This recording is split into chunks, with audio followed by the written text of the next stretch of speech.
புதிய தலைமுறை தமிழன் விருதுகள் 2025 வழங்குபவர் ஒன்றிணைந்து கொண்டாடுவோம் மினிஸ்டர் ஒயிட் வேஷ்டிகள் ஷர்ட்டுகள் powered by Lalitha jewellery wholesale விலையை விட குறைந்த விலை வரலாறு காணாத குறைந்த சேதாரம் மற்றும் நம்ம family group your dreams our responsibility.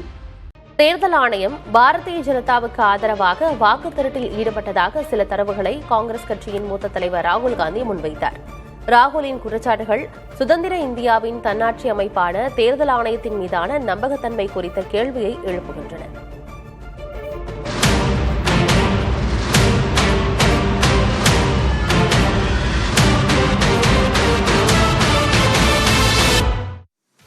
Bharatiya ஜனதாவுக்காக தேர்தல் ஆணையம் வாக்கு திருட்டில் ஈடுபட்டுள்ளதை நிரூபிக்க தங்களிடம் அணுகுண்டுக்கு ஒப்பான ஆதாரம் உள்ளதாக காங்கிரஸ் மூத்த தலைவர் ராகுல் காந்தி சில நாட்களுக்கு முன் தெரிவித்தார்.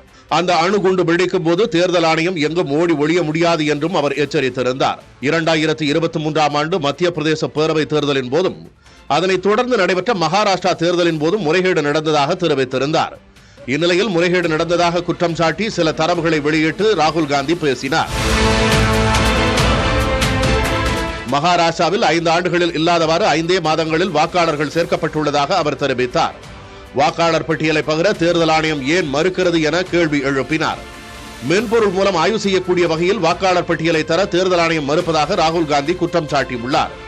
மகாராஷ்டிரா பேரவைத் தேர்தலில் மாலை 5:30 மணிக்கு பின் வாக்குப்பதிவு அதிகரித்ததாக குற்றம் சாட்டிய அவர் அதற்கான தரவை முன்வைத்தார்.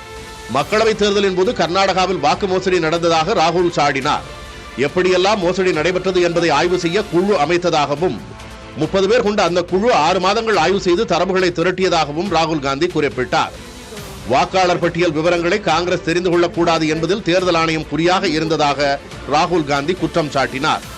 இதனால்தான் மென்பொருளால் பழிக்கக்கூடிய வகையில் வாக்காளர் பட்டியல் தரப்படவில்லை என்றும் அவர் கூறினார். ஒரே முகவரியில் 45 வாக்காளர்கள், தொழிற்சாலை ஒன்றில் ஏராளமானோர் வாக்குப்பதிவு என முறைகேடுகள் நீள்வதாக அவர் குறிப்பிட்டு பேசினார். வாக்காளர் அடையாள அட்டைகளில் ஏராளமானோரின் முகங்கள் அடையாளம் காணும் வகையில் இல்லை என ராகுல் காந்தி சாடியுள்ளார். ஒரே நபர் பல இடங்களில் வாக்களித்துள்ளார் என்றும் கணக்கு பார்த்தால் மக்கள் தொகையை விட வாக்காளர்கள் எண்ணிக்கை அதிகமாக இருப்பதாகவும் அவர் சாடினார். சுதந்திர இந்தியாவில் இதற்கு முன் இல்லாத வகையில் தேர்தல் ஆணையம் மீது சில தரவுகளுடன் ராகுல் காந்தி முன்வைத்துள்ள குற்றச்சாட்டுகள் அதிர்வை ஏற்படுத்தியுள்ளன. புதிய தலைமுறை தமிழன் விருதுகள் 2025 வழங்குபவர் ஒன்றிணைந்து கொண்டாடுவோம் மினிஸ்டர் ஒயிட் வேஷ்டிகள் ஷர்ட்டுகள் powered by Lalitha jewellery wholesale விலையை விட குறைந்த விலை வரலாறு காணாத குறைந்த சேதாரம் மற்றும் நம்ம family group your dreams our responsibility.